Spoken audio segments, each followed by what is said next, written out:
One day I'm gonna be everything I wanna be. I don't let it get the most of me. One day I'm gonna be free. I wanna be everything I'm gonna be. My future right in front of me. One day I'm gonna be free. I wanna be free. Then let me be free. From the depths of darkness, a voice emerges. A host with a fire burning in his soul. With a heart, steel, and a spirit unbroken. He rides on two wheels, ready to claim his throne. Amidst the chaos and earth, the thunderous roar. Insane wheels rise as a force to be reckoned with. Fueled by the power that only metal can bestow. He takes his stand, refusing to submit. Insane wheels hear his battle cry. Metal and mayhem will never die. Witches report he pays his way. Oh, legend in the making, day by day.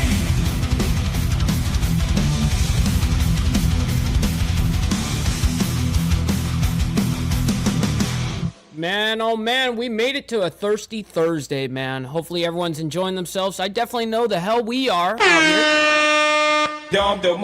We have a humongous news day today. We have 10 stories. Usually we average about anywhere from 6 to 8. Anytime that we get above that, it's like, all right, we're pushing it.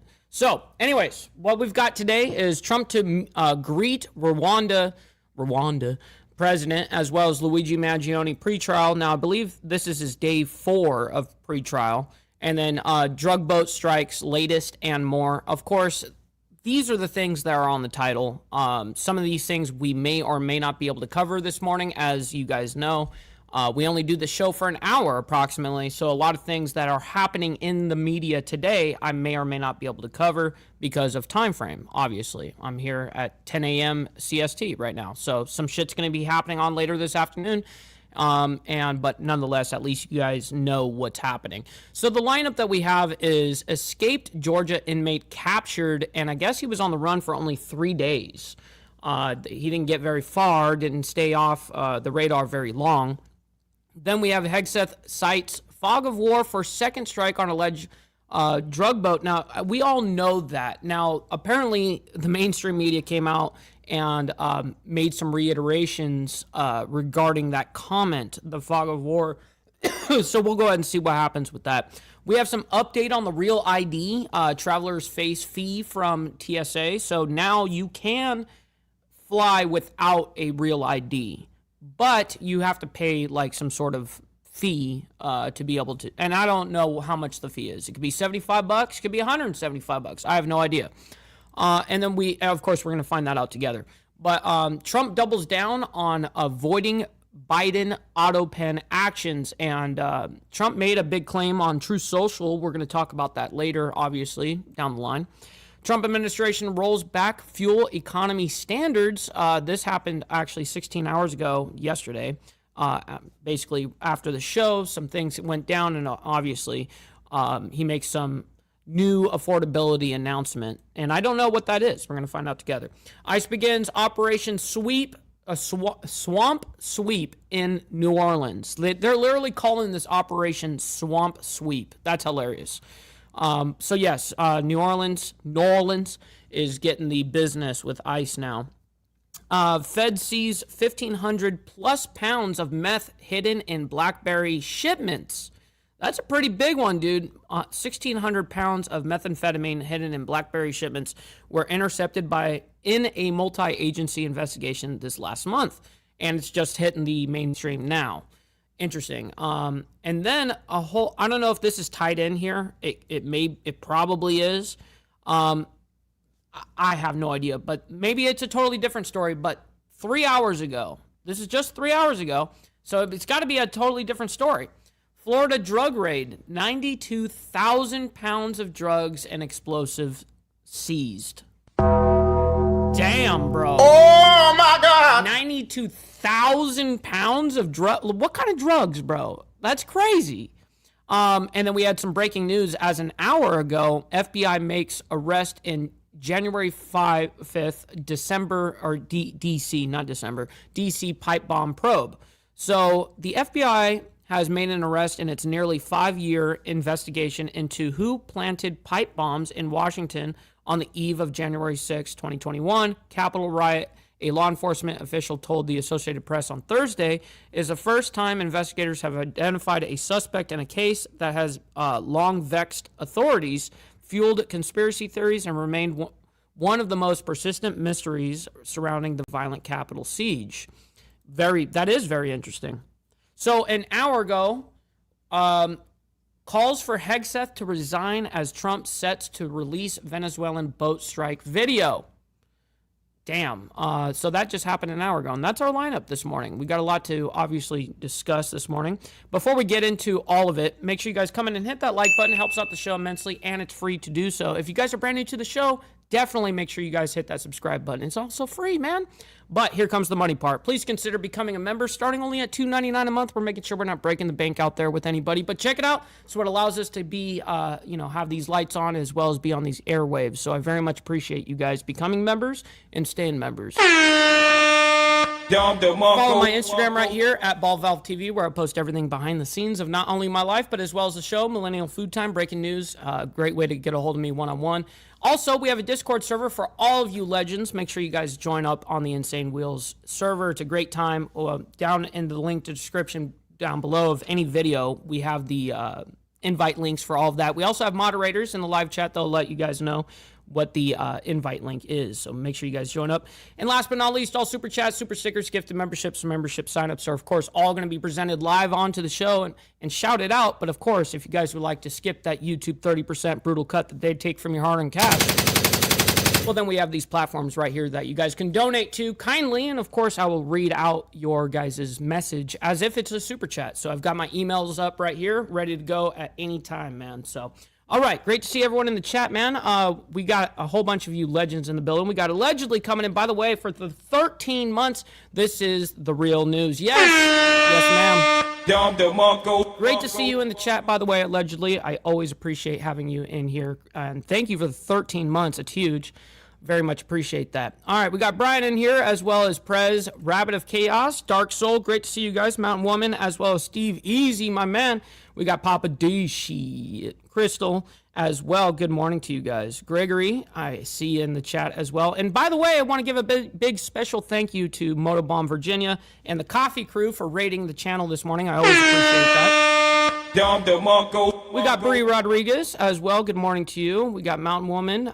Let's see. Smoking Coke. Boats don't float. Shit. Feels ultra good to be a G. Nice to see you. We got Steve Posey as well. Good morning.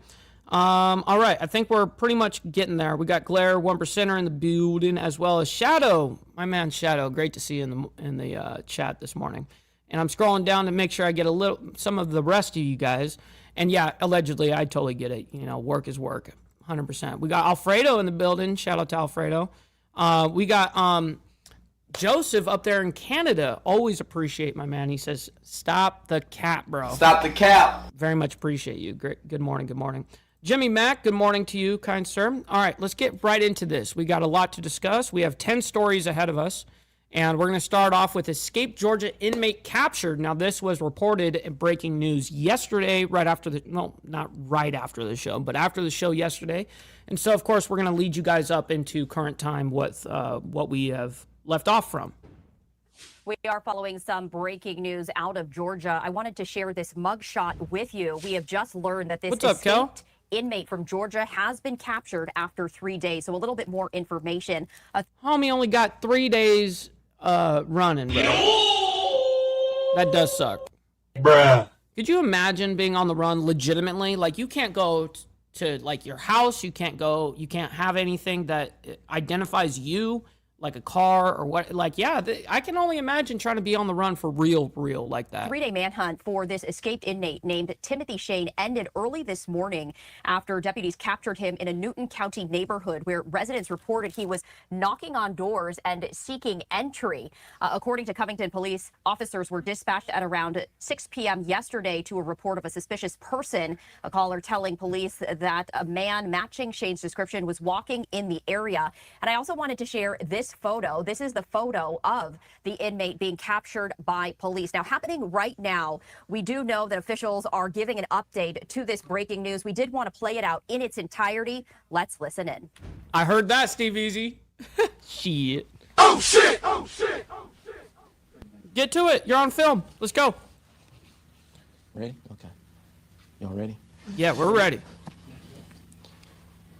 All right. Good afternoon. I'm Sheriff Eric Levitt. That's EricLevett. So on November the 30th, our national EMS, our ambulance service here, responded to the Rwanda County Jail of What's up, Tiffany? And by the way, this is Tiffany's birthday day, so make sure you guys show her some love in the chat. attempted suicide. They transported inmate Timothy Shane to Grady Hospital, accompanied by our transporting deputies for a medical examination. On December the 1st, around 1:20, inmate Shane decided he wanted to escape from Grady Memorial December Hospital. 1st. After he escaped, he What's up, brother TVT, my man? Good morning to you. Great to see you. then stole a vehicle that was parked and running in the area of Piedmont Avenue and Auburn Avenue. Tolga. He crashed the vehicle into another vehicle as he fled. And let me make sure I express that no one was chasing him at the time and when he crashed into that other vehicle. When he crashed, he jumped out of the vehicle and ran on foot. When he left the hospital, he was only wearing a gown, no shoes, no socks. At the time, inmate Shane, we knew that inmate Shane had a history of fleeing. So his name is Timothy Shane, by the way, the one that escaped. And stealing vehicles, which was a huge concern of ours once we learned that he had escaped from the hospital. Once we was notified, we launched units in the area of the hospital, along with Atlanta PD was called, who assisted us, as well as Fulton County Sheriff's Office. Once Atlanta PD arrived on the scene to work the accident and speak with the owner of the vehicle, they discovered that a handgun was missing from the vehicle, and at that time we considered... That's right. We got brotherly Lance, her husband, right here. Always appreciate my man. Thank you for the support over the, well, I guess the last couple of years already. Damn. Inmate Shane to be armed and dangerous.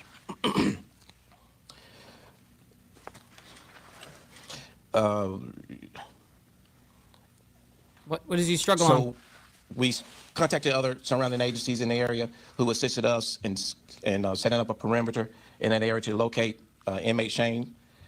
So we want to make sure that we give credit to Atlanta Police Department and Fulton County Sheriff's Office at the time, who arrived on the scene to assist us in that area. As I stated earlier, APD handled the accident. We allocated additional resources from the Rwanda County Sheriff's Office to respond to Atlanta to assist on the perimeter to locate inmate Shane. It was later reported to us that another vehicle was stolen in the area of the Mercedes-Benz Stadium, and it was described as a silver Pontiac Grand Prix. See, they got him by a car, and I told you guys, being on the run is not as easy as motherfuckers think. You can't just go to your house. You can't go to your friends' houses. You can't do shit. You can't fucking be in your own car. You can't be in really any type of car. You'll be spotted like this. Yeah, man, very interesting. We're not going to stay on that topic because we got so much to get through. At least you guys know that the man that escaped over there in Georgia has been captured as of just 3 days. He ran off on the 1st, and now it's the 4th. But they captured him yesterday on the 3rd. So on the 3rd. Anyways, we're running into Hegseth cites fog of war quote for second strike on alleged drug boat. Now, we already had talked about this, and we already, I think you guys know my position on Venezuela and the United States and what's happening here. But we will go ahead and see if there's any new developments from this. If not, we'll just go ahead and move on.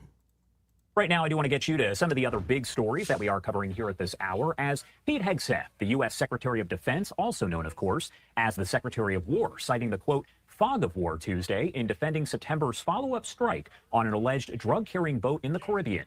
During a cabinet meeting, Hegseth explained that he did not see any survivors in the water, saying the vessel, quote, exploded in fire, smoke. You can't see anything. This is called the fog of war, end quote. Hegseth added that the admiral in charge, quote, made the right call in ordering that second hit, which he did have complete authority to do. Some lawmakers have called for investigations after a Washington Post report claimed that Hegseth issued a verbal order to, quote, kill everybody. And the only reason why they get away with this in particular is the reason why they can eliminate everything, even with survivors. You got to remember that they have been labeled as deemed as a terrorist organization. And because they're labeled as a terrorist organization, by law, they can theoretically do like whatever the fuck they want. You know what I mean? Which, like I reiterated yesterday on the show, I am all in support of getting rid of all fucking terrorists. Honestly, fuck them. But you can't use the disguise of these guys are terrorists when that's when you're attacking them, but you really want regime change. You don't actually want, you don't want the, you're just, that's your excuse. Like your excuse to do this shit. And that's what's happening. On the boat. Those reports indicate 2 survivors were seen hanging onto the wreckage after the strike. This was the first vessel hit amid the Trump administration's counter-drug campaign in the Caribbean and the Eastern Pacific, which now includes more than 20 known strikes. As the U.S. build up its military presence in the region, some say it is a tactic to pressure. Yes, we got over 140 of you guys in the chat. Make sure you guys hit that like button, as well as double tap that screen on the vertical side. Very much appreciate you guys and your laborious work on hitting that like button. Venezuelan President Nicolas Maduro to resign. I do want to bring in Max Meislich, a research fellow at the Foundation for Defense of Democracies, to talk about exactly what all of this means. Max, thank you so much for taking the time to be here with us today. Good morning, Josh. And I did want to start here by asking you overall about whether or not, based in your expertise, the U.S. is attempting to replace Maduro and maybe force him out of office, and then also what that would mean. Thanks, Josh. It's really difficult to say, as I'm sure you're aware, and many of your listeners, as we're all searching for answers about this exact question. Considering the And by the way, the whole fog of war comment is, yes, fog of war is absolutely true.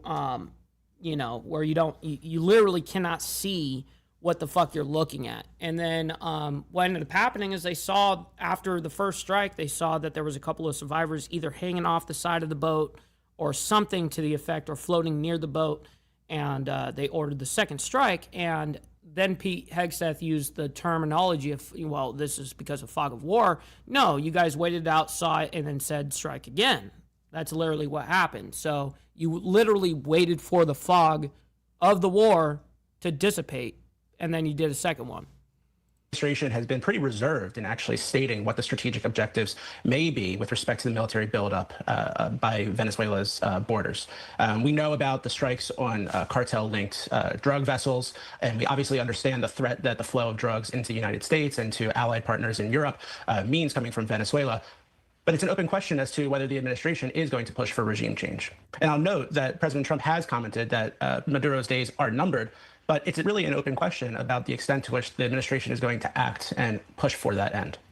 And if there was some kind of... I got you, Joseph. You know what? He says it's time for the money me part. Dude, I got you. All right, just get the money part done. Give me money.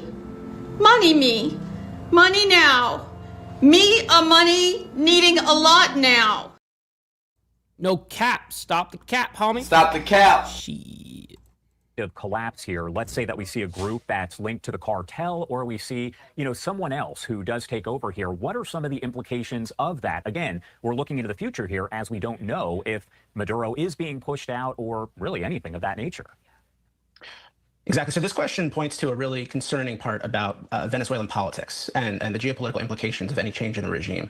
As bad as Maduro is as a dictator and not the elected leader of Venezuela, what we know is that he stayed in power for all these years because of a broad coalition of parties, not all of whom are actually loyal to Maduro, yet back his power. And so these are nasty characters, organizations, some of which are designated by the United States, guerrilla organizations, heavily armed factions that impose their will in in Venezuela and have benefited from support by Maduro himself. And so if Maduro were to fall, it's an open question as to whether the democratically elected opposition group would ultimately take power. And if they do, it's still an open question about the extent to which their control will extend to all of these various factions that themselves are benefiting from the lucrative drug trade.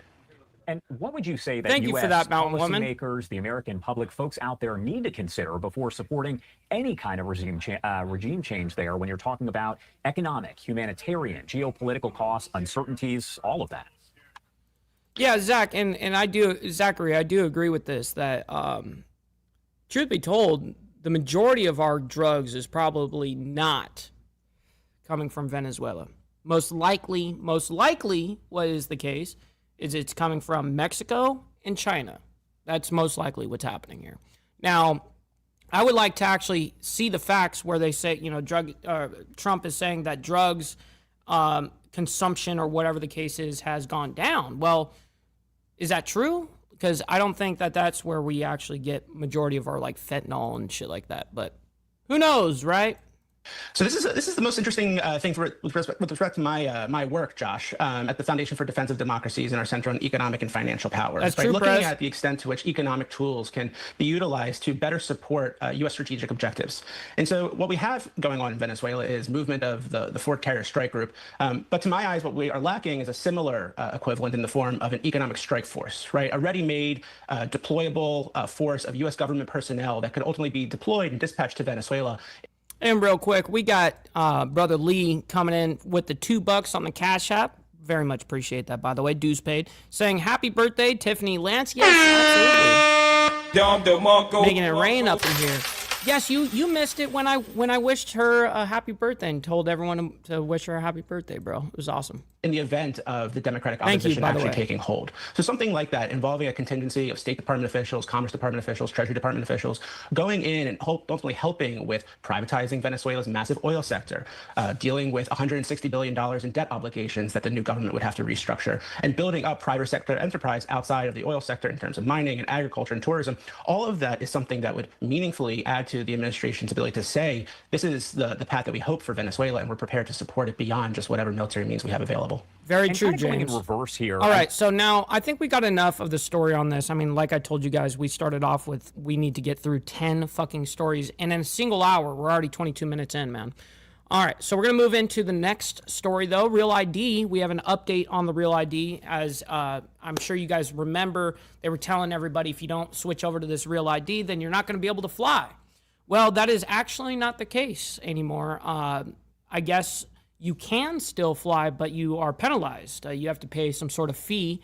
And I don't know how much that fee is. We're going to find out together here. But travelers face fee from TSA regarding the Real ID if you don't have one, right? So let's go ahead and bring this up and see how much and what we're talking about. Now, I do want to take you out to another live look that we do have at this hour over at LaGuardia Airport. You can see it right there on your screen, and arguably one of the busiest airports in the country. Now, air travelers in the U.S. without a Real ID will be charged money, $45 starting in February. That's according to the TSA.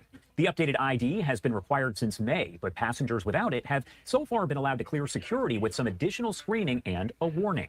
Real ID is a federally compliant state-issued license or identification card that meets enhanced requirements mandated in the aftermath of the September 11th terrorist attacks. And we do have this post right here that I do want to pop up on your screen from the TSA saying traveling and don't have a Real ID or another acceptable form of ID, you want to get yours soon. Starting February 1st, 2026, travelers may pay a $45 fee to verify their identity through TSA confirm.id. All right, I do want to bring in a guest here to help explain what all... You'll get a nice little thank you, kind sir. That's what you get. This means. We do have Steve Lawrence, the TSA's Executive Assistant Administrator for Security Operations. And Steve, I know you're very busy, so thank you so much for taking the time to join us here and helping to break down exactly what all of this means. Well, first of all, good morning, and thank you so much for having me. It's a pleasure to be here with you this morning. So this is a representative from TSA. I'm actually glad about that. Of course. And first off, I want to kind of go in reverse here. Can you explain for folks out there who maybe aren't sure if they do have a Real ID, what it actually is and really what it looks like? Absolutely. So as you alluded in your opening, the Real ID requirement has been around since 2005. And so to look at your Real ID, it usually has a star on the corner. And so I would make sure that you have that. If you have any questions, you could also go to your DMV or the Secretary of State. Or if you have any questions about, what is an acceptable form of ID, you could also go to tsa.gov, and we have the information available for you. And I'm probably saying this name wrong, but TSA Confirm.ID, is that what it's called, and what does it do? Absolutely. So yeah, you are saying it right. TSA Confirm.ID. It is rolling out February 1st of 2026. It really is the next phase. I think that we alluded to earlier that we went to full enforcement in May of this year. So the next phase is going to be the TSA Confirm ID.ID process. We still have about 6% of individuals that are traveling throughout the system that do not have a real ID or an acceptable. Which I don't have a real ID, but I have a passport. Form of ID. So one of the things that we want to do is we still have some time before the February 1st deadline. We want to make sure that we get the information out, and we want to make sure that passengers are aware of what the process is and understanding it is an optional process, but there is a fee associated with it. So you would opt into the process, and we want to make sure that that information is available to them if they have traveled. Okay, how much is the fee? Before or after February 1st. It's important to state that what we want them to do is we want to make sure at this time they take this period to set some time up at their DMV or Secretary of State offices to get their real ID compliant driver's license. Does it seem like maybe some people aren't getting... I like how he says it's going to be a fee. Okay, well, what the fuck is the fee, stupid? Real ID because they're not quite sure if they have it or not. Is that an issue, or is there any idea why people still don't have it when, as you mentioned, it was rolled out, I would say 20 years ago? Yeah, it has been 20. So it's $45, Steve Easy? Like if you don't have your real ID and you don't have a passport, but you have your normal ID, your driver's license or whatever the case is, but it's not a real ID, so it's $45 to like get on the plane? 20 years plus. So, I will tell you that it's important. So is that 45? So it'd be $45 one way and then $45 the way back. Wow. So $90. To note that over 94% of the population that is traveling right now has a compliant real ID driver's license or an acceptable form of ID, i.e. a passport. So one of the things that I just want to mention is we're going to continue to have a very forward-leaning, proactive campaign to get the message out. We're going to continue to work in partnership with our state and federal partners and also our aviation partners to make sure that the information is getting out there. So for us, I don't want to assume why people are not getting a real ID, but for us, one of the things that we want to do is we want to get to a higher compliance rate, but we want to make sure that the system is safe. So our primary objective, of course, is security, but our primary objective is to make sure that we keep the system moving at a good pace. What do you want people to know about the difference here when you talk about real ID versus TSA, I believe, Confirm.ID? I'm going to get that at some point. What is the difference there? What do you want people to know out there? So one of the things that we want them to know is that, first of all, if you're not able to get into to see your DMV office or your Secretary of State office, that to go to tsa.gov, and we're going to have an instruction page on how to opt in. Absolutely not. I would never, ever, I would never do the whole medical card thing. It is important to note that this is an option. We are not forcing people to do that. It's also important to note that this is not bared by the taxpayer. The cost is covered by the traveler. So for us, once you get to that, you're going to go through a process. You're going to complete that process, and we want to do that before you arrive at the airport. Once you arrive at the airport, you're going to have an email receipt confirmation. So when you approach the ticket document checker position for TSA, you're going to show that information to them. We're going to go through the verification process. You're going to clear the ticket document checker position, and you're going to go into screening. So one of the things that if you do this ahead of time, it's going to prevent delays, and it's going to make sure that you have a seamless experience. But the most important message we want to get out is we want people that do not have a real ID compliant driver's license to make sure that they spend some time at the DMV or the Secretary of State offices to do that before February 1st. All right. Steve Lorenz, thank you so much for taking the time to be here with us today. That was a good breakdown, but I didn't hear him say $45. That's what I was hoping that he was going to do. But anyways, we're moving on, though. Trump doubles down on voiding Biden auto pen actions. All right, so Trump comes out on Truth Social, and I guess he drops some sort of bomb here.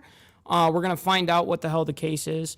As I'm pulling this up, guys, make sure you guys hit that like button and double tap the screen on the vertical side to like the video, man. So you guys don't have to like the craziness around the world, but you guys can like it for me and what we do here, and I very much appreciate that. Of course, Some of these allegations there, we want to break down everything that we're seeing. And so I want to talk a lot more about this with political analyst Casey Burgett and legal analyst Brian Claywood. Thank you both for being with us here on Live Now from Fox. Of course. Hey, I want to start with you, Casey. So wait. You're not going to have the tweet up while you talk about it? Okay, well, I guess we have to read it. So he comes out on Truth Social saying any document signed by Sleepy Joe Biden with the auto pen, which was approximately 92% of them, is hereby terminated and of no further force or effect. The auto pen is not only not allowed to be used if approval is not specifically given by the President of the United States. The radical left lunatics circling Biden around the beautiful, resolute desk in the Oval Office took the presidency away from him. I am hereby canceling all executive orders and anything else that was not directly signed by crooked Joe Biden because the people who operated the auto pen did so illegally. Joe Biden was not involved in the auto pen process, and if he says he was, he will be brought up on charges of perjury. Thank you for your attention to this matter. Wow. Holy fuck. All right, let's see what we get out here. What the auto pen is and what President Biden made we all know what the fucking auto pen is, all right? We don't need to do that. Let's skip ahead. Oh, so here's the tweet or the Truth Social, whatever the fuck. Really doesn't have any legal basis or authority to support the proposition that anything used. We got Mr. J.R. Bowling in the chat. Shout out to my man. Hopefully you're enjoying your thirsty Thursday morning so far. I definitely know the hell we are. That an auto pen used by former President Biden is ineffective. There's no federal law in place that speaks to that says you can't use an auto pen. And then secondly, there's nothing in the U.S. Constitution that would require a hand signature by a president to have an executive order or a pardon be effective. And then on top of that, Christina, I don't think there's anything anywhere on the planet that even requires a written signature by the president on an executive order or a pardon. And so I want to put this up on the screen as well. This is from Fox News. They have a picture of really what's gone viral when it was first put up. We know that President Trump has made a lot of changes there to the White House. And during that time, he put up a wall of all the different presidents, and he used this auto pen to sort of poke fun at this measure that he's brought up several times on social media and sort of offhandedly in press gaggles as well. And so again, Fox News saying there's no legal effect. President Trump announced in a Truth Social post that he would fully and completely terminate any document signed by former President Biden's auto pen, including pardons and commutation. Real quick, we got 200 people in here. Make sure you guys hit that like button. I very much appreciate that. And listen, it goes a long way, man. Double tap that screen on the vertical side.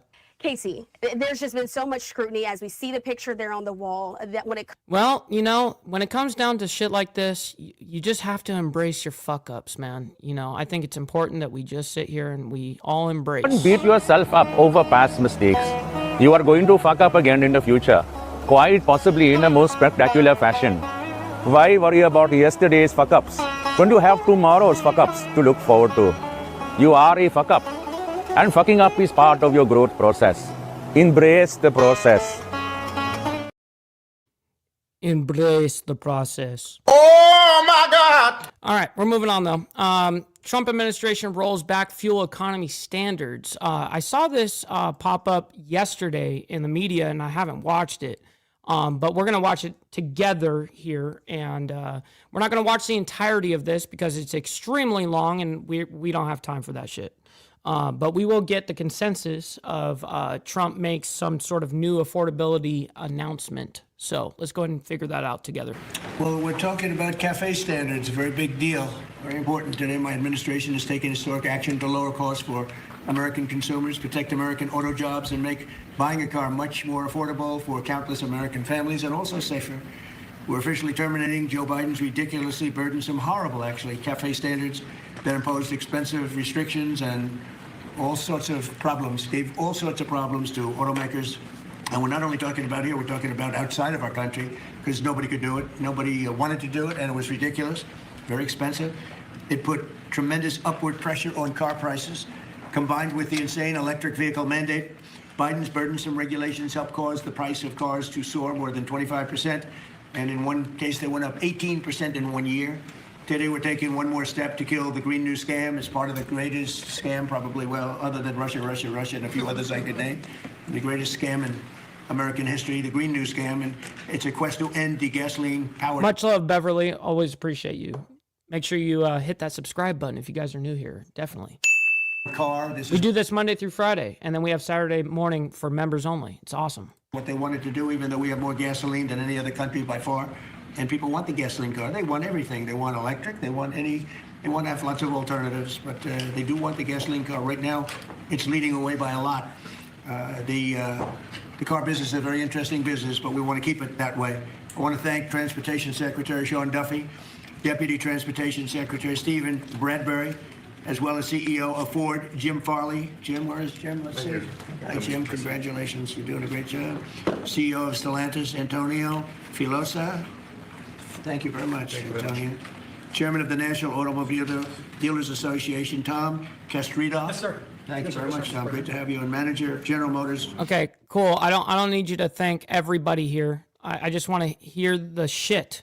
Support long beyond the people that are here. You had tremendous support on this.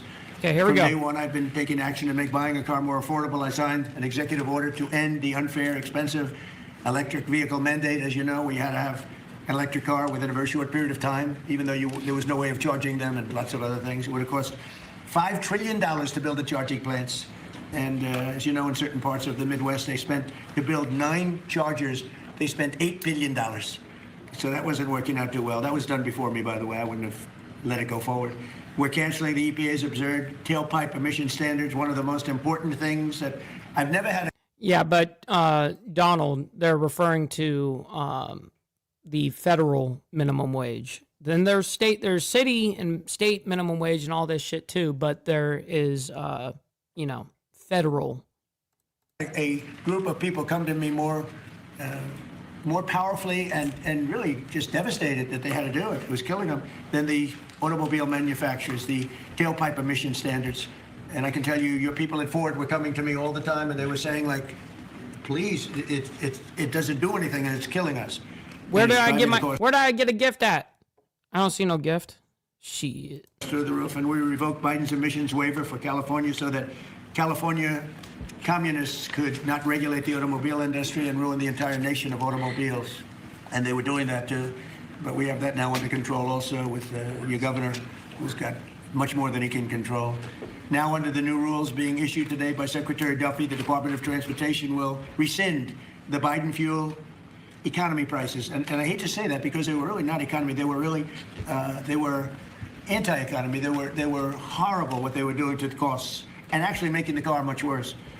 But these policies forced automakers to build cars using expensive technologies that drove up costs, drove up prices, and made the car much. It's those special gifts on the vertical side of shit. I don't see. I wish I could see that from my point of view. I can't see that. That totally sucks. But let me see. I have it on my phone actually.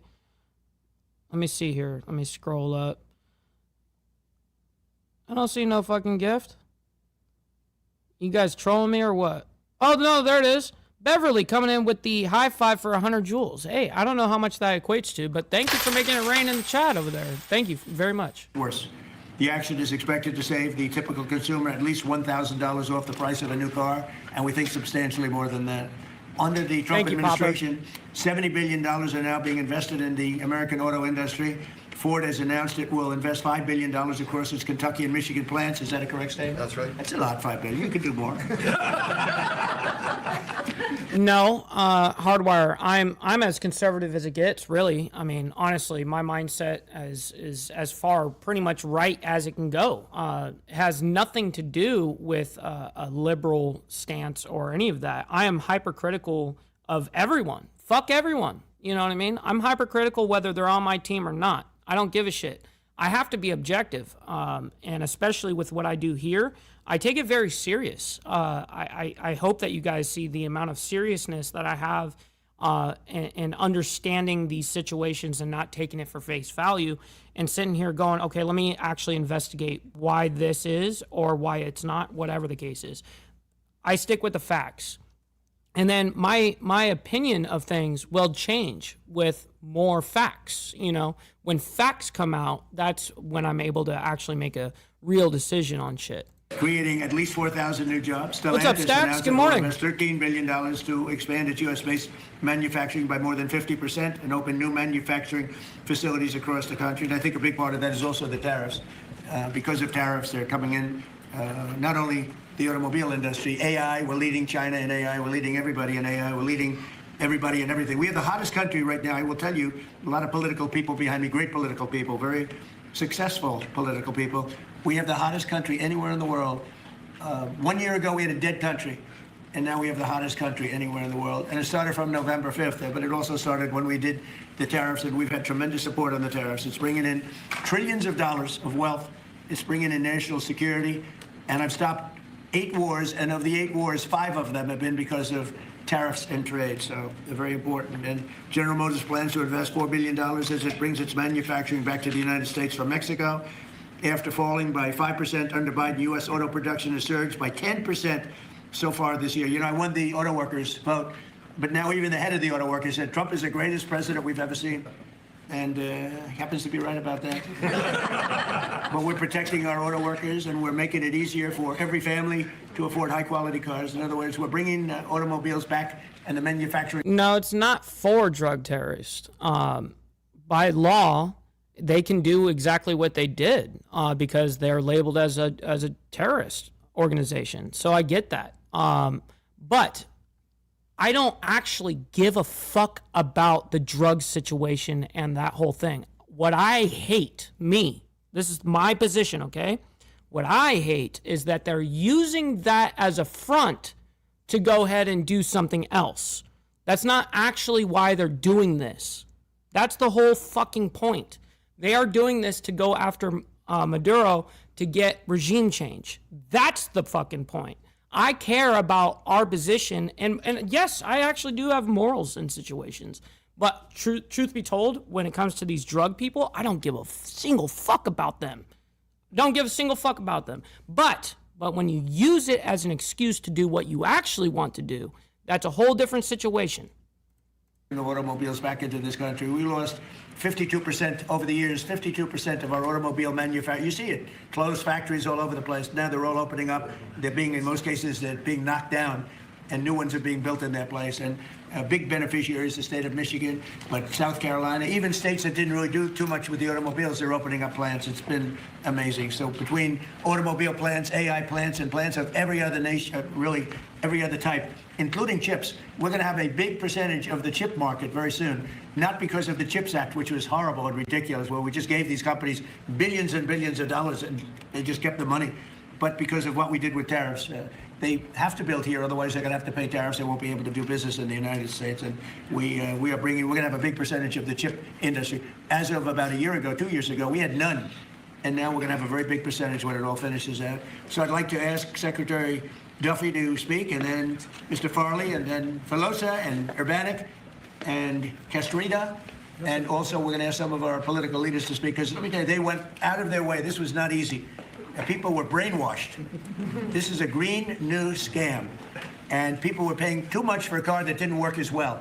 And now they're going to have a great car that's going to be environmentally friendly, but it's going to cost you a lot less, and it's going to work great. All of the nonsense is being taken out of the cars. So, Secretary Duffy, could you say a few words? Thank you, Mr. President. So yesterday at the cabinet meeting, the president was talking about affordability, and the way that Democrats talk about affordability is a lie. Today is a perfect example of that. So these CAFE standards used what was contrary to the law. The Congress set a rule that says you have to look at combustion engines. Biden and Buttigieg actually did an analysis using... Edge. I'm sorry. Buttigieg used EVs and hybrids to come up with a 62 mile an hour per gallon standard, which I think the car companies will tell you is completely unattainable. So they spent a lot of money on technology trying to meet the unattainable standard, driving up the cost of a car, number one. And then number two, if they couldn't meet the unattainable standard, they had to trade for carbon, costing billions of dollars, and again, driving up the price of the car. So, Mr. President, what Democrats were doing, we're not making cars more affordable, they're making them less affordable. The consequence of that is going to be that more Americans can afford to buy a new car, which means they're going to be safer on the roads because of all the great new technology we have that save lives. So You know what? Shit. Only because you asked. You know what I mean? We got to make you guys okay. Maybe you need to donate some freaking money. Donate. Maybe you need to donate some freaking money. Maybe you need to donate some freaking money. Donate. Maybe you need to donate some freaking money. Donate some freaking. Shit.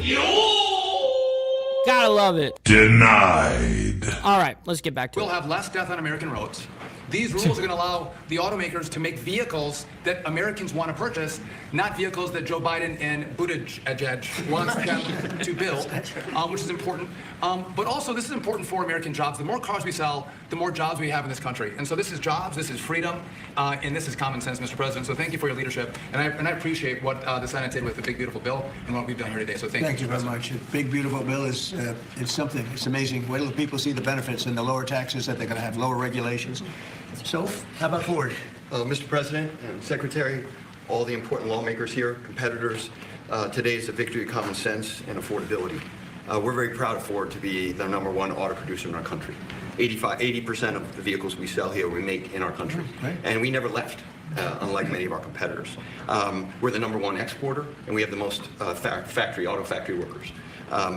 And this CAFE standard that is aligned with customer demand is the right move. For a lot of reasons. We were #2 last year in EV sales, we were #3 in hybrid, and we're the leading brand for combustion. We believe that people should be able to make a choice, as you said, Mr. President, and we will invest more in affordable vehicles. This allows us to invest in affordable vehicles made in the U.S., which we will take the lead on, and will allow us to make vehicles more affordable. So thank you for making this step for all of you. Thank you very much. One of the other things we're doing is separate from this meeting, but I think everybody here would agree with it. If you go to Japan, where I just left, and if you fucking Blinky, yo, that is so funny. Go to South Korea and Malaysia and other countries, they have a very small car, sort of like the Beetle used to be with the Volkswagen. They're very small, they're really cute, and I said, how would that do in this country? And everyone seems to think good, but you're not allowed to build them. And I've authorized the secretary to immediately approve the production of those cars. So you'll be able to buy, they really are, they're actually, some of them are really beautiful, actually.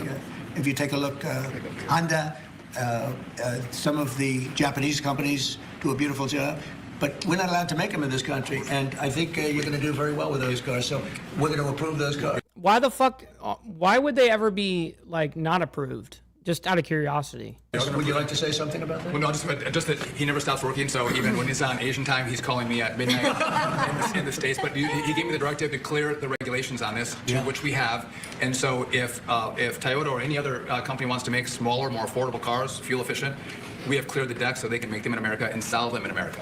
They're really nice and less expensive. Oh, me neither, SNS. I would never be caught driving one, but we are a free market. I mean, why wouldn't we? Why would there be a limit on those, or why they couldn't sell them in the first place? It's interesting to me.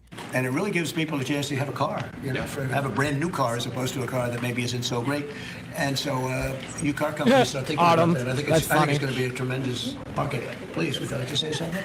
Thank you, Mr. President. It's a great day for us. Oh, for safety standards. Now that I understand. I can understand that.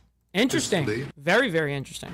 Because it's the day where we see CAFE regulation reconciled with real customers' demand. That's why Stellantis, we decided to invest through Jeep, Ram, Dodge, and Chrysler $13 billion in the next 4 years, increasing production by 50%, delivering to the market 5 new vehicles, and creating 5,000 additional jobs. That's because we believe in what you, Secretary Taffy, and all your team is doing. Well, that's a W. 5,000 more jobs on his end. That's good. We believe in growth, and we are ready to invest even more. So thank you very much. Thank you very much also for this great news of the K-Cars, which we are very interested in. And we are very looking forward to work with Secretary Taffy, your team, in the future for the next steps. Thank you very much. Well, get ready for those cars because we've already cleared the way. You can start right away. We will. Thank you very much, Mr. President. Thank you very much. Please. Mr. President, thank you so much for having me. We support your leadership for this issue that is so important to the auto industry. I'm here representing the hard-working men and women of Orient Assembly in Michigan. The facility, our manufacturing facility there, is currently going through a retool so that we can build additional U.S.-manufactured pickup trucks and full-size sport utilities for our customers, and we're so excited about that. And thank you for your support. Secretary Duffy, thank you as well. And this is largely coming in because of the tariff situation. We're taking in trillions of dollars, actually, trillions, and we have so many other advantages. But these great companies are coming back to the United States. They left the United States. If somebody was sitting behind this desk that knew what they were doing, that wouldn't have happened. They would have said, well, you can sell your car here, but we're going to put 100% tariff. And you would have never had the auto industry leave. Again, we lost more than 50% of our auto industry. And now it's all coming back. And I think it's coming back. Ultimately, it's going to be bigger. I believe it's going to be bigger than it was before, actually. But it's an honor to have you here. And please, would you like to say something? President? Thank you very much. All right, I think this is enough. You guys get the point. We already gave plenty enough time in this. We seriously got to move on, though. We're already at 50 fucking minutes, and we still got 1, 2, 3, 4, 5 fucking more stories. Holy fuck. All right, so ICE begins Operation Swamp Sweep in New Orleans. And this came out yesterday, but it was after the show yesterday morning. And this is an interesting topic. Welcome back here to Live Now from Fox. I am Andy Mack. We'll turn our attention back to the immigration crackdown as the Trump administration now shifted its immigration sweep into the Southeast. And today, after weeks of speculation on exact timing, we're seeing the first wave in New Orleans. The Department of Homeland Security saying federal agents are now in the city. They are targeting people they say were released from jail instead of being turned over to ICE. Let's be joined right now on the ground by Fox's Sarah Allegre. Sarah, thank you so much for joining us. What exactly do we know about this operation at this moment? Well, Andy Mack, first and foremost, I want to talk about the atmosphere here in New Orleans. It is relatively quiet on this area, or throughout this area, really. We know that the operation is now underway, and we followed this in other portions of the country, in Chicago and Charlotte. Remember Charlotte's Web? And now we're seeing it here in New Orleans. And the DHS actually announcing a little bit earlier, they're calling it Catahoula Crunch. It's likely named after the Louisiana state dog. We know the feds, they're trying to send a message to these sanctuary cities. They want to get these criminals out of here. Now, looking at these Hispanic communities, I've been there talking with them today. They're just feeling on edge right now, and especially after word spread of this operation.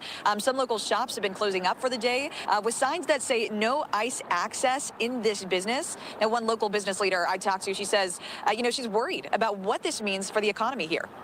The concern is coming not just from people who are undocumented, but it's also coming from those who have citizenship status, who are permanent residents, who have work visas, and in most cases they're not working at all. So they're communicating with their employers and letting them know, hey, I don't feel safe traveling to and from work. I mean, it's real. The fear is very real. Detaining someone. Prophets tell me they're even getting these whistle kits that you're seeing from activists over in Chicago. It's a quick way to let people know if ICE is in the area or detaining anyone. Now, earlier, DHS released mugshots of people they're calling some of the most dangerous criminal illegal aliens who are back on Louisiana streets because of sanctuary policies here in New Orleans. Now, some of their charges, you're looking at their mugs, include aggravated assault, child endangerment, domestic violence as well, grand theft auto. I didn't know New Orleans was considered a sanctuary city. I didn't know that. DHS says operations like this are sending a message to other sanctuary cities across the country, really. We're seeing that these criminal illegal aliens are exiting the jails and going back onto New York or Chicago or these other sanctuary streets to re-perpetuate their crimes. We're talking about hundreds of murders, hundreds of sexual predators, drug traffickers, the worst of the worst. These other sanctuary city politicians, they should agree to hand over those individuals, honor those detainers, and then we won't have to flood the zone with our ICE law enforcement. Yeah, and federal agencies saying the goal here is to make 5,000 arrests here in New Orleans. And I know we've been covering this as well. The kind of tandem event that we're seeing also in Minnesota with a similar operation going on there. That one, though, Andy Mack, targeting immigrants from Somalia. And you made an interesting note right off the top that it is quiet there, although they're doing with this Catahoula Crunch. Can you speak to that a little bit more? Are we seeing a presence at all anywhere in New Orleans? We are seeing some videos populate over social media, working on verifying that when we're looking at arrest overall. But Andy Mack, I've spent the whole day throughout the community kind of driving around some of these field offices where we know these command centers are located. I haven't seen any protests. I know that there was one rather earlier this week on Monday. But overall, it looks like the community here has really taken advice from other cities that have recently gone through it. Chicago with Midway Blitz, Charlotte with Operation Charlotte's Web. They're hunkering down. They're not showing up. What do you mean by that, Prez? You mean that in the country, or your state, or do you mean that in the world? Because I mean there is a lot of immigration happening, meaning illegal immigration happening into plenty of places. I mean, look at London right now. Even though they used to have borders. Just like how Biden kind of allowed that shit to happen under his jurisdiction or under his time. Yeah, it's terrible. There's plenty of countries, though. Lots of Europe, man, is struggling really, really bad. I mean, if you look at Rome right now, it does not look anything what you would ever fucking imagine to be in Europe. Anyways. To work, we've seen similar stories, and I've reported on similar matters when covering this story in other states. People are staying home, and they're just hunkering down during this time, and it's quite a different atmosphere, at least for when I first started covering this story back in Chicago. Yeah, you mentioned the 5,000 kind of number for those arrests, similar to what we saw. What's up, Taylor? Good morning to you. Great to see you in the chat, by the way. Happy Thirsty Thursday. We're going to move on, though, into the next story here. So, Fed sees 1,500 pounds plus. I mean, it could be more. Pounds of meth hidden in BlackBerry shipments. Now, we have two different drug stories going on. We have this story, and then right after, we have a 92,000 pounds of drugs and explosives seized by a Florida drug raid. So we have some insane amount of drugs that just apparently just got seized. So let's go ahead and bring this up, and we'll go and talk about it real quick. Here we go. I want to go out to Atlanta, getting an update on a major meth bust that happened earlier. Let's play out the update from Fox 5 Atlanta, then we'll play out the full news conference for you right here on Live Now. Methamphetamine has destroyed families. It's ruined lives. People wow, have look at that and shit. It happens every. That's 1,500 plus pounds of methamphetamine. Look at that shit. Look at the tables. Holy shit. Has destroyed families. It's ruined lives. People have overdosed and die, and it happens every day. A major victory is nearly 1,600 pounds of meth taken off North Georgia streets. Officials say Mexican cartels are to blame. North Georgia streets.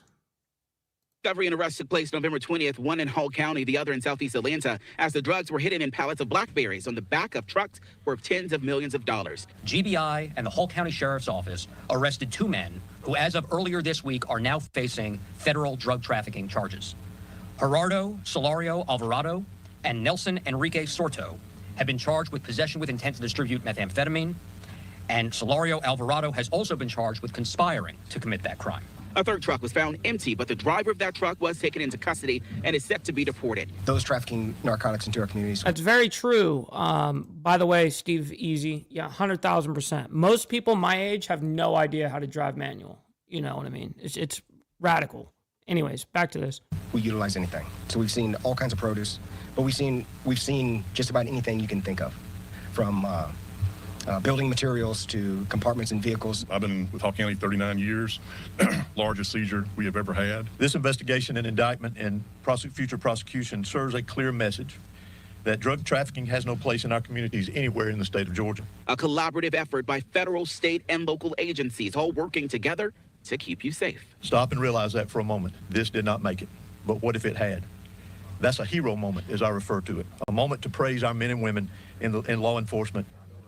Yeah, think about that. 1,600 pounds of meth there seized. And here on Live Now from Fox, we go beyond the sound bites. Now we want to show you the full news conference out of Atlanta from earlier today. Georgia. 2 weeks ago, I stood at this same podium to announce the establishment of Georgia's Homeland Security Task Force, or HSTF. Today, I am pleased to announce some of the most recent federal charges that have been brought as a result of an ongoing HSTF investigation, in which federal, state, and local law enforcement partners are relax on the audio, bud. Participating so now they're saying 1,600 pounds. Wow. In hand with an extraordinary degree of cooperation. That cooperation is demonstrated by the presence of FBI Special Agent in Charge Paul Brown, GBI Director Chris Hosey, and Hall County Chief Deputy Sheriff Kevin Head, who are with me today and who will each talk about the roles that their agencies played in this investigation. The results of the cooperation are demonstrated by what you see on both sides of me here. Approximately 1,600 pounds of deadly Mexican cartel-trafficked methamphetamine, which remains a significant scourge in our community. In addition to seizing these drugs, which are worth tens of millions of dollars, GBI and the Hall County Sheriff's Office arrested two men who, as of earlier this week, are now facing federal drug trafficking charges. Gerardo Solario Alvarado and Nelson Enrique Sorto have been charged with possession with intent to distribute methamphetamine. No kidding. And Solario Alvarado has also been charged with conspiring to commit that crime. Both men are convicted felons. Solario Alvarado was convicted in federal court for drug trafficking and possessing a firearm in furtherance of drug trafficking, and he served nearly 2 decades in federal prison for those offenses. He was then, and he remains, an illegal alien unlawfully present in the United States. Damn, and he was a legal alien. Shit. Sorto was previously convicted of methamphetamine possession in state court, and he was on probation at the time of the offense alleged in this case. Both men are currently in state custody, but custody will be transferred to the United States Marshal Service. Thereafter, each of the defendants will appear in federal court before a federal magistrate judge, and my office will move for both of them to be held without bail until their cases have been resolved.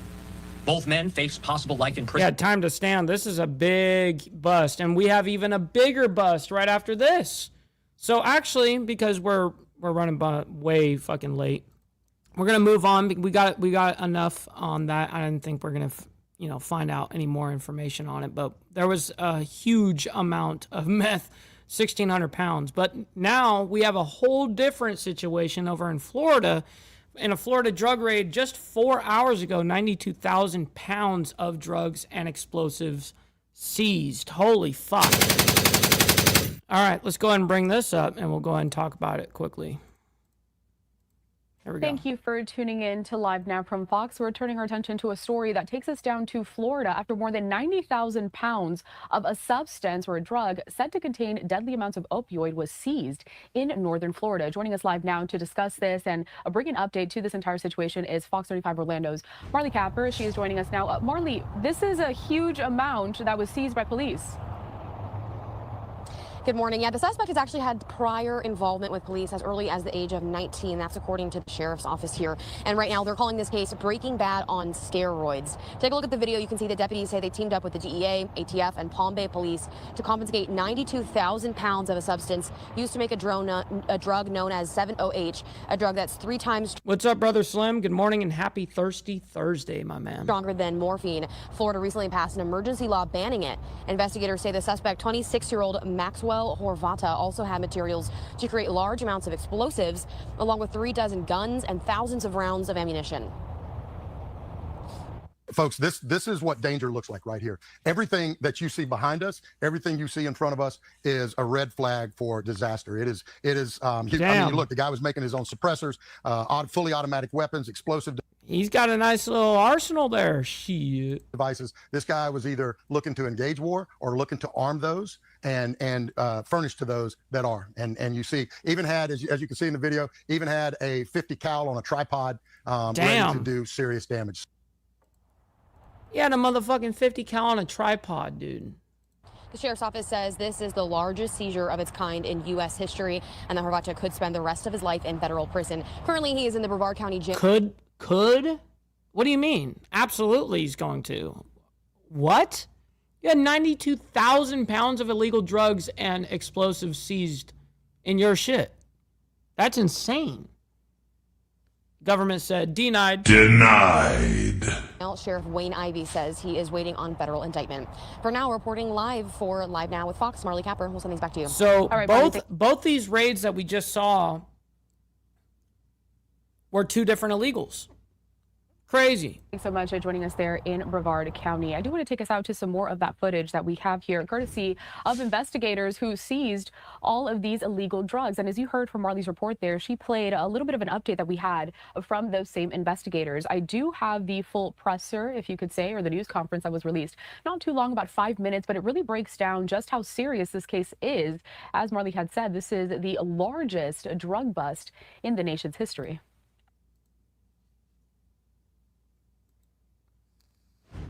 What's up, Agrillipus? Good morning to you, kind sir. Everyone, I'm Sheriff Great Wayne to Ivey, see you. the Brevard County Sheriff's Office, and I'm standing here with Palm Bay Chief Adello. We're going to give you a breakdown on a case that our agencies work today along with DEA, ATF, other federal task force members. I'm going to start out by saying what you see lying on the table in front of us with all the guns. A lot of these weapons are automatic weapons. We'll get into some of the meat and potatoes of this in just a second. But what's even more concerning, the boxes that you see behind us, and I'm going to step out of the way where you can take a good look at them. All of these boxes contain, and this is just half of it, by the way, it goes all the way back, contain 92,000 pounds of a extracted substance that's taken out. God damn. Out of kratom, the substance kratom, taken out of kratom, and it makes it what's called 7-0, which recently the Florida legislature. I got you, Steve Easy. Why are you gay? did an emergency bill to make 7-0 illegal here in the state of Florida. Maxwell Horvath is who we have in custody for this. Chief, I know you've got the briefing as well as I have.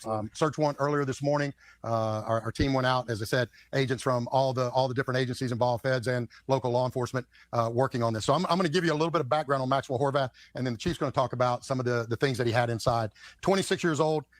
In 2017, I remember he's just 26 years old. In 2017, he served 2 years in federal prison for possession of an explosive device, trafficking in MDMA. He got 2 years of federal probation. Well, he's got a lot more coming now, including pending federal indictments that are coming on him. Chief, if you'll talk a little bit about the explosive stuff they found. Yeah, in sure. the warehouse. I appreciate it. Great collaboration, as you mentioned, by all agencies and departments involved. But yeah, so for example, improvised explosive devices, 5 IEDs were located on it. Damn, they have fucking IEDs. God damn. This property where the warrant was initiated at. Not to mention grenade simulators and 50 pounds of precursor chemicals to make explosives. So we're not just talking about drugs. We're not just talking about illegal substances out in the streets. We're talking about explosive devices, things that the military are utilizing and other countries are utilizing all over the world. Here, I got you, TVT. Stop the cap. To take out populations of people. I said, this is. Yeah, terrorist activities across the board. When you look at the explosive devices, as the chief said, 50 pounds. In addition to that, I'm gonna read it off: 12 rifles, 1 short-barreled rifle, 17 pistols, 3 shotguns, 1 revolver, 2 fully automatic submachine guns, 3 suppressors, and thousands of rounds of ammunition. And then, as I said, on top of that, 92,000 pounds. From everything that we can tell from our federal partners, this is the largest seizure of this kind in the country. Nobody's ever been able to do this. As I said, Florida recently passed an emergency law making the 7-0 substance, the derivative of the kratom, making it illegal. The best part of this is Horvath knows it's illegal, but thinks he's circumventing the system. He actually runs a business called Overseas Organics, and he thinks that because you go there and make a purchase, or you make a purchase online and he ships it out of the state of Florida, he's not violating the law. Well, trick or treat, he is. Not only is he violating the law for that, but all the weapons, all the explosive devices, everything else that he has is going to land him in prison for the rest of his life. Now, back in September, our agents worked together, made buys from Horvath. He actually even gave him a tour of his business. I mean, he's proud of his business, and you're seeing in some of the film that we're rolling now for you, the business. This thing looked like Breaking Bad on steroids is what it looked like. He had it lined up with all sorts of different chambers and rooms and sterile environments, everything else, and they were taking it, extracting it, putting it in compressing machines. As I said, his company would ship it out, and he would, even if you went there and made the purchase. What a fucking operation this guy had. He would tell you he's got to ship it to somebody in another state because that way he thought it made it legal. Well, it didn't. All right, and he's in custody. We're still putting all the charges on him. I can tell you right now, he's going to have automatically 36 counts possession of a firearm by a convicted felon, 1 count possession of short-barreled rifle, 2 counts possession of short-barreled machine gun, and then more charges coming for the explosive. So yeah, Sheriff, it's like you said, 20. Pretty wild, huh? Gunpowder. 6 years old. Already pretty much a career offender, started at the age of 17, federal charges, federal indictments. He has no regard for the sanctity of life, and great job by your folks, man. It was great collaboration. Yeah, great job, RA. Well, I guess it doesn't matter when you've got 92,000 pounds of drugs that it's obvious that you're distributing, right? Shit. Just saying. Stupid. All right, now we're going to move on, though. FBI makes an arrest in January 5th DC pipe bomb probe. Now, this was a huge thing, the eve of January 6th of 2021, the Capitol, what they called riot. Capitol riot, a law enforcement official told the Associated Press on Thursday. It was the first time investigators have identified a suspect in a case that has long vexed authorities, fueled conspiracy theories, and remain one of the most persistent mysteries surrounding the violent Capitol siege. All right, let's go and bring that up, though, and we'll talk about it right here. All right. Whoops, that is the wrong fucking tab. There we go.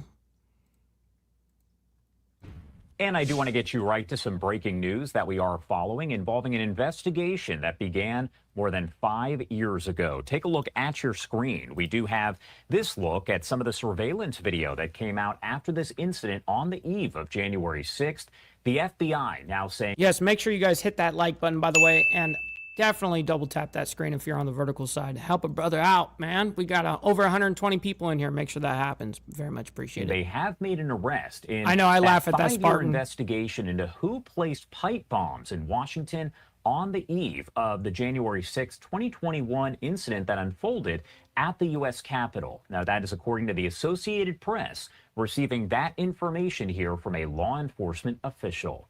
The arrest does mark the first time that investigators have settled on a suspect in an act that had vexed law enforcement there, spawned several different conspiracy theories, and remained one of the mysteries here in the shadow of American history. The official who described the arrest spoke on the condition that they could remain anonymous because they were not authorized to publicly discuss a case that has not yet been made public. The arrest, we are told, took place this morning, and the suspect... Who's Smoke? Who are you talking about? Time to stand. Is a man. Again, that's according to officials. No other details have been released just yet, including what charges that person could face.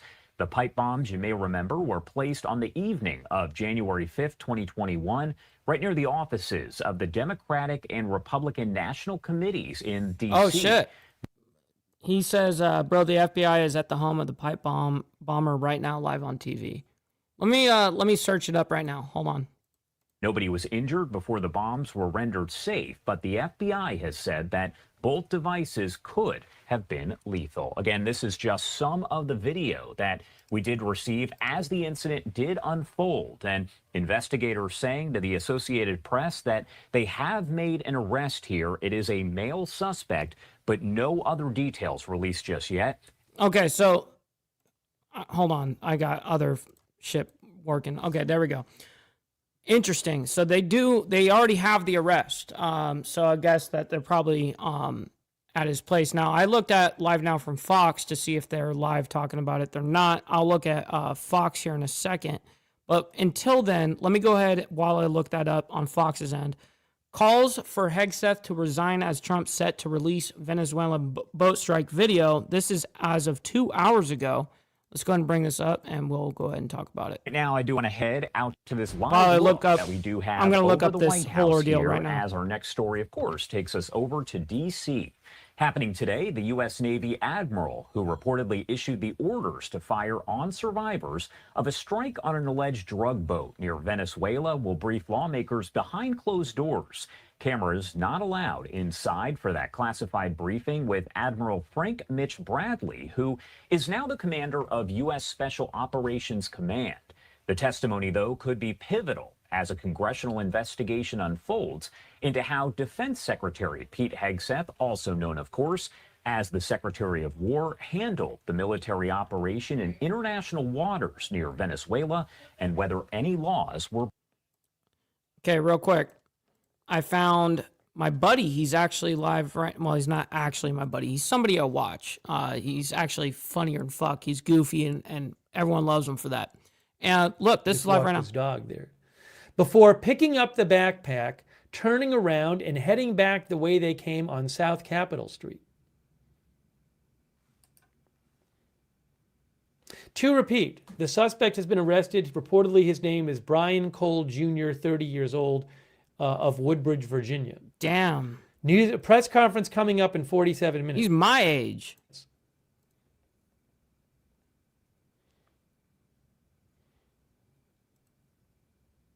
Josh Bick says, will the January 6th pardon extend to this person? Well, I understand the question. It's an interesting question. I mean, he did not do this on January 6th. So I don't know if there's some sort of argument for that. I'd have to get the text of the January 6th pardon. I haven't seen any reporting saying that. Oh, shit, is Steve Easy having a split out? Much love, honor, respect, kind sir. We'll see you on the flip side. Always appreciate you. Yeah, so the pardon, I believe, is for people. It's an interesting question. What is the...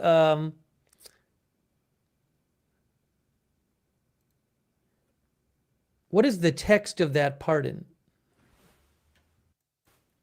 I commute the sentences of all of the following individuals convicted of offenses related to events that occurred near or at the United States Capitol on January 6th. On January 6th. Well, that wouldn't help. a full, complete, and unconditional pardon to all other individuals convicted of offenses related to events. Hey, this is a good question from our viewer. Couldn't the suspect's lawyer say, yes, he did this as part of what happened on January 6th, therefore he got a pardon?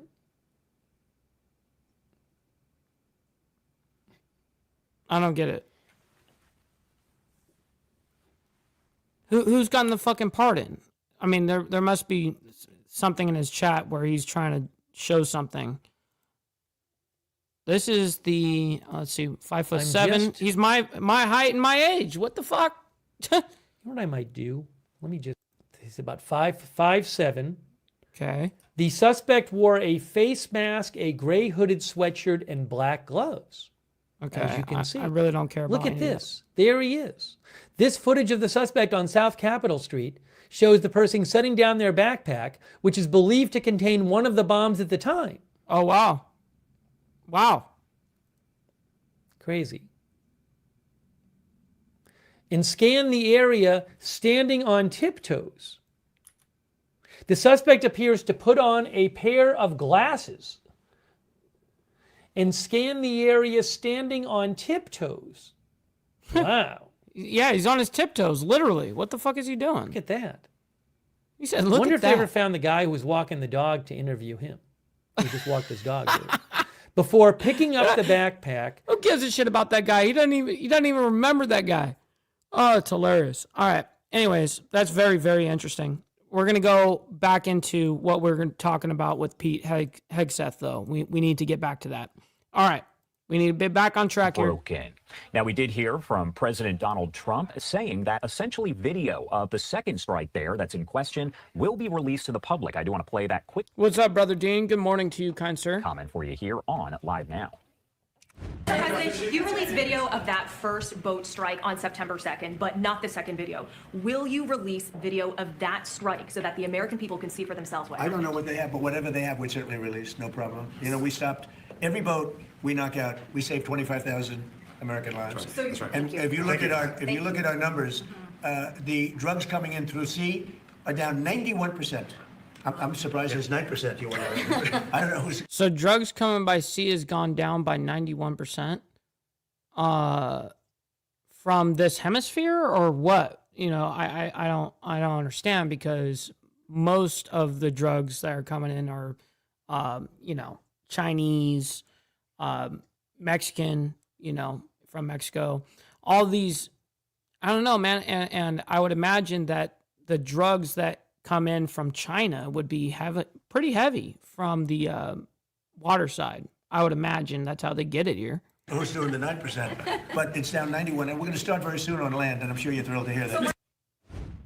And of course, that was some of the video that you were seeing there on your screen. Now, later today, an unclassified and redacted report from the Pentagon Inspector General regarding what's known as Signalgate is expected to be made public as well there in D.C.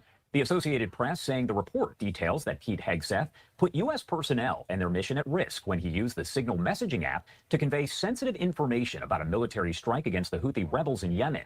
Hegseth does have the ability to declassify material, and the AP states the report did not find that he did so improperly, but it did find that he violated Pentagon policy by using his personal device for official business. Hegseth did decline to sit for an interview with the Pentagon's Inspector General, but provided a written statement.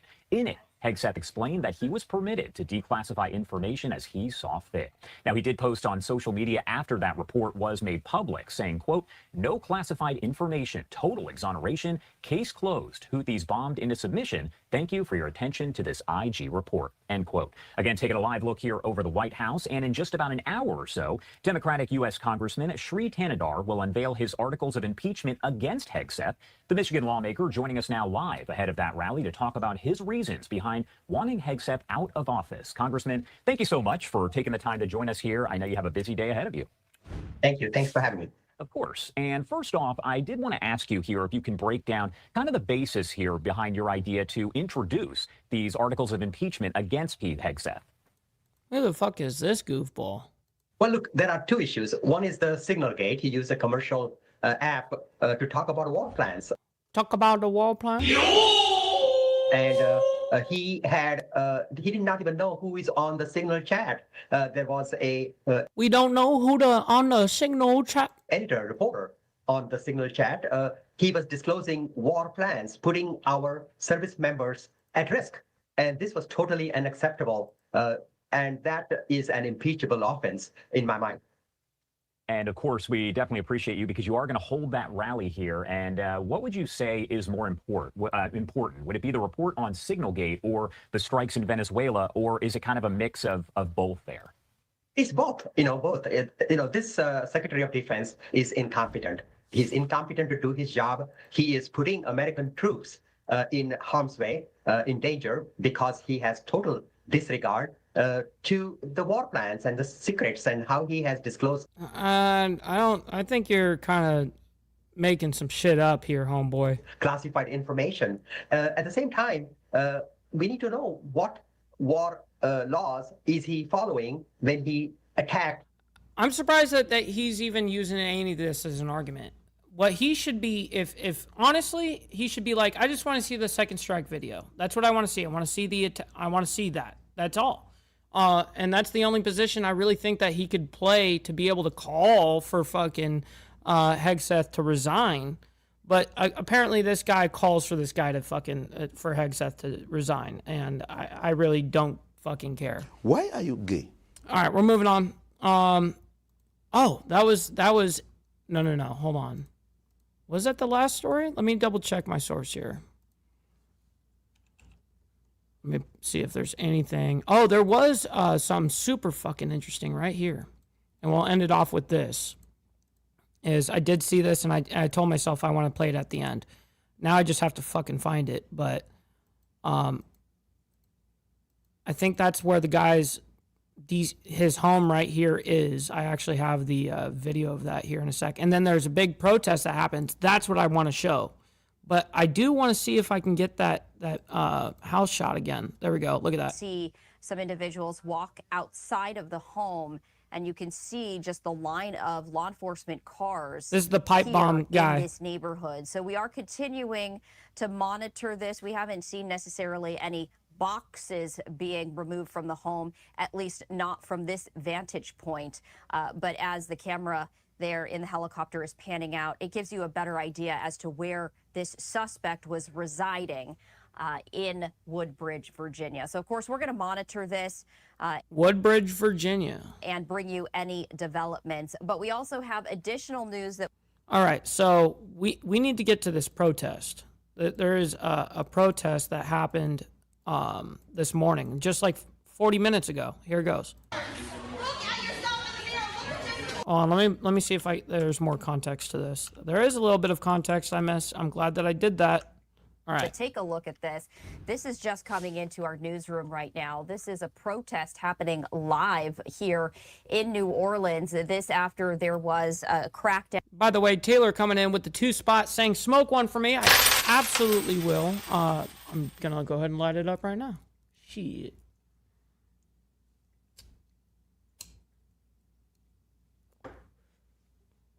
All right, we're back in action. Appreciate that, Taylor. Thank you. An immigration crackdown specifically there in New Orleans. So this is a live look from inside City Hall, as it does look like protesters are being removed here from City Hall. This is in New Orleans right here. So we did want to share that with you. We are going to raise the audio, but of course we don't know what the language is going to be like. Viewer discretion always advised, but let's listen in live together. Oh, who cares about what they say? He's a good person. I hear a lot of emotional damage. Emotional damage. That's what I hear. You have to leave. Exit. You have to leave. Fuck Exit. you. You hear that guy?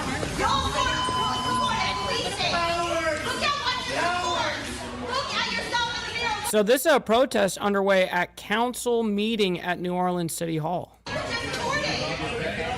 trying to make sure this totally doesn't. Yes.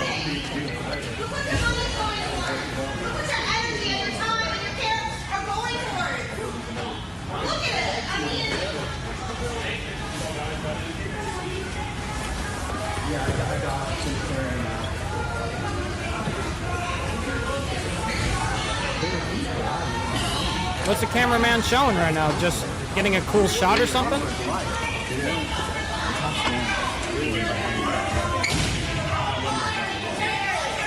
What up, Black Legionnaire? Great to see you in the chat, man.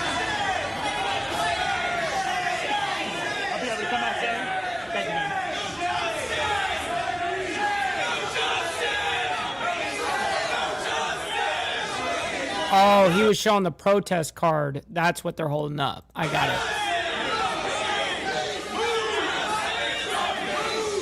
What's up, Ed? Or ED, whatever. What up, Ed?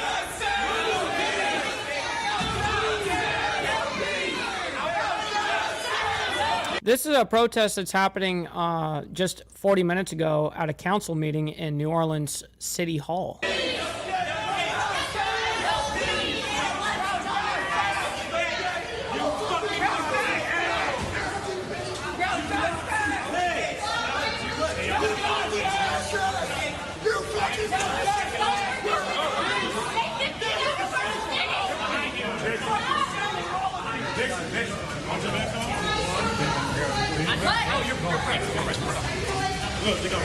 Shit going down. You're nothing without your gun. We'll be back. Your empty suits. We'll be back. We'll be back. We'll be back. We'll be back. So it says no collaboration with ICE/DHS. No collaboration with ICE/DHS. Got it. We'll be back. We'll be back. We'll be back. We'll be back. We'll be back. Okay, motherfuckers. See ya. We'll be back. Bye. Sounds good. We'll be back. We'll be back. Man, you guys are losers. We'll be back. We'll be back. We'll be back. We'll be back. We'll be back. We'll be back. We'll be back. We'll be back. We'll be back. We'll be back. We'll be back. We'll be back. Jesus. Jesus. Emotional damage.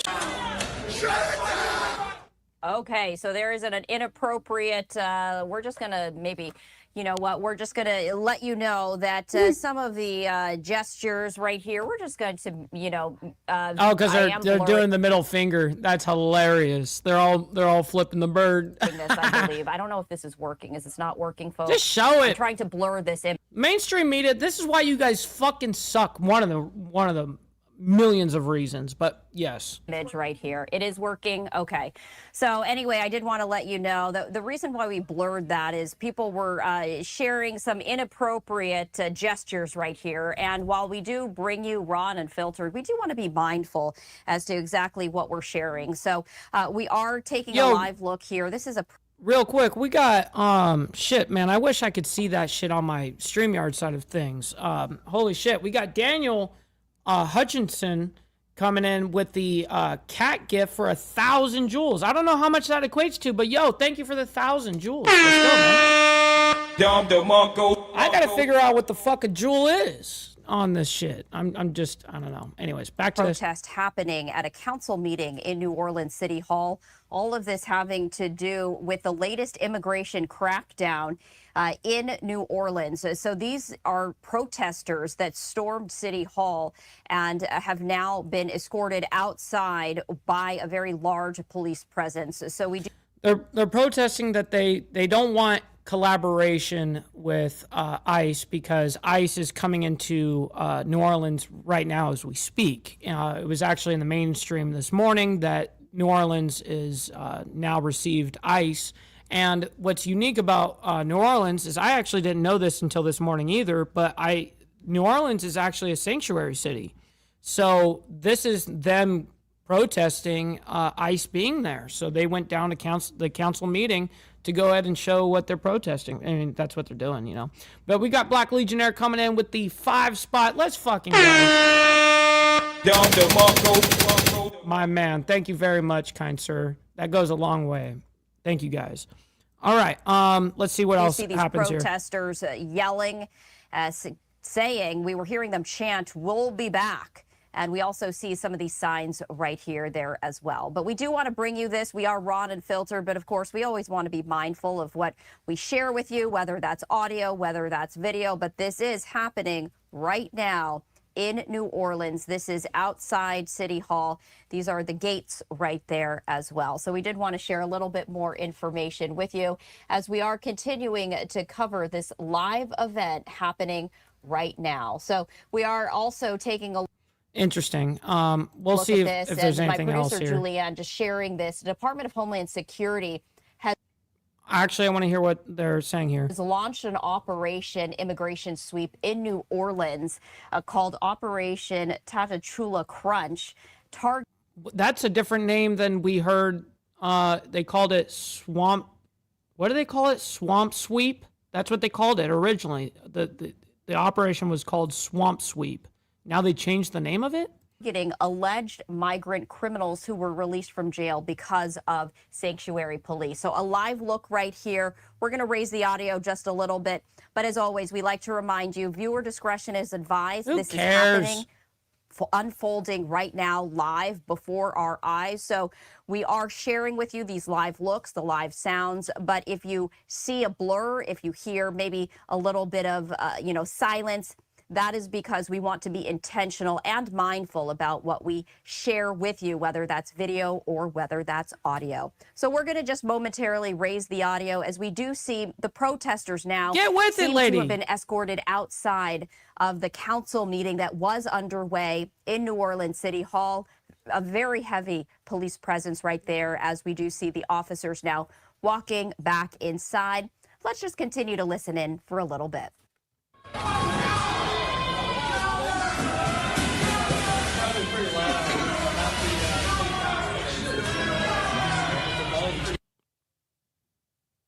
All right, so There we go.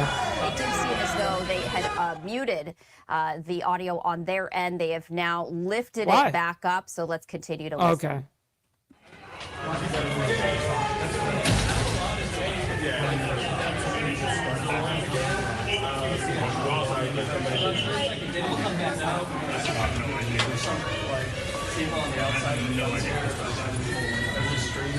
Hey guys, for the record, if y'all go back outside, you can't come back in. I give y'all that. That grace to come back in because y'all. Yeah.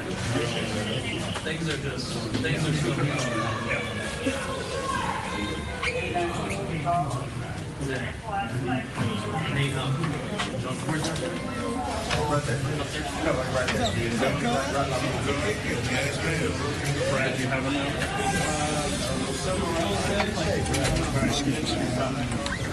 With regards to 2420 to 2430 Willow Street, the zoning docket, of course, is number 47/20. So the zoning docket of 47/20. So we do see that the city council meeting. And now the city council is just going to go back into normal business.